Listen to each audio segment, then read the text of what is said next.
Welcome back नाज़रीन। मुख़्तसर bulletin में भली कार ब्रेकिंग न्यूज़ असां शेयर कंदासीं।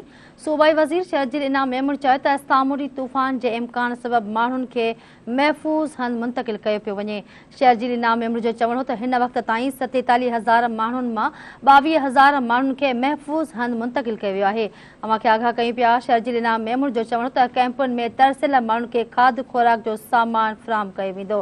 शर्जील इनाम मेमून जो चवणो त सामूंडी पटीअ वारनि ज़िलनि जा MPs पंहिंजनि तकनि में मौजूद आहिनि। बिल्कुल नाज़रीन, शर्जील इनाम मेमून जो वधीक चवणु आहे त 14,500 माण्हुनि खे सिंध हुकूमत मुंतक़िल कयो आहे ऐं 7,000 माण्हू पाण मुरादो निकिता आहिनि। आगाह करियो पिया अव्हां खे नाज़रीन। अहम ख़बर आहे, सूबाई वज़ीर शर्जील इनाम मेमून चयो आहे त सामूंडी तूफ़ान जे इम्कान सबबि माण्हुनि खे महफ़ूज़ हंधनि ॾे मुंतक़िल कयो पियो वञे।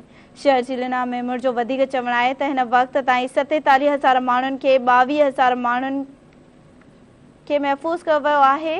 शर्जील इनाम मेमून चयो आहे त कैंपुनि में तरसियल माण्हुनि खे खाध खुराक जो सामान फ़राहम कयो पियो वञे। अहम ख़बर आहे नाज़रीन। हिकु भेरो ॿीहर अव्हां खे आगाह करियो पिया। सूबाई वज़ीर शर्जील इनाम मेमून चयो आहे त सामूंडी तूफ़ान जे इम्कान सबबि माण्हुनि खे महफ़ूज़ हंधनि ॾांहुं मुंतक़िल कयो पियो वञे। शर्जील इनाम मेमून जो वधीक चवणु आहे त हिन वक़्त ताईं 47,000 माण्हुनि मां 22,000 माण्हुनि खे महफ़ूज़ हंधनि ॾांहुं मुंतक़िल कयो वियो आहे। इन हवाले सां वधीक अपडेट मालूम कंदासीं। टेलीफोन लाइन ते मौजूद आहे धरती टीवी जो चीफ रिपोर्टर शबीर लाशारी। जी शबीर, कहिड़ा तफ़सील आहिनि, आगाह कजो।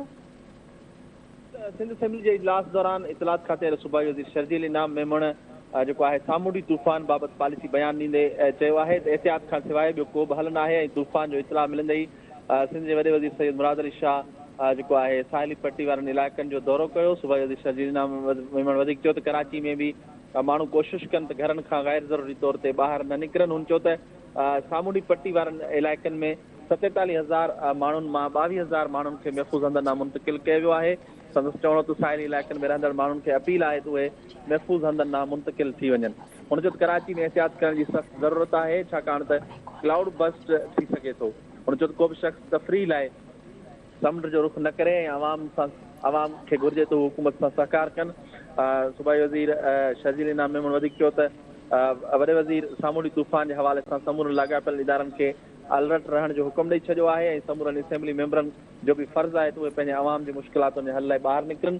सूबाई वज़ीर शर्जील इनाम मेमून वधीक चयो त पाकिस्तान पीपुल्स पार्टी जी क़यादत ऐं वॾे वज़ीर सैयद मुराद अली शाह पंहिंजे चूंडियल नुमाइंदनि खे जन जो तालुक़ ठटे बदीन सिजावल वारनि इलाइक़नि सां उन्हनि खे हिदायत कई आहे त उहे जी नाज़रीन, आगाह करे रहिया आहियूं। सूबाई वज़ीर शर्जील इनाम मेमून चयो त हिन वक़्त ताईं 47,000 मां 22,000 माण्हुनि खे महफ़ूज़ हंधनि ते मुंतक़िल कयो वियो आहे।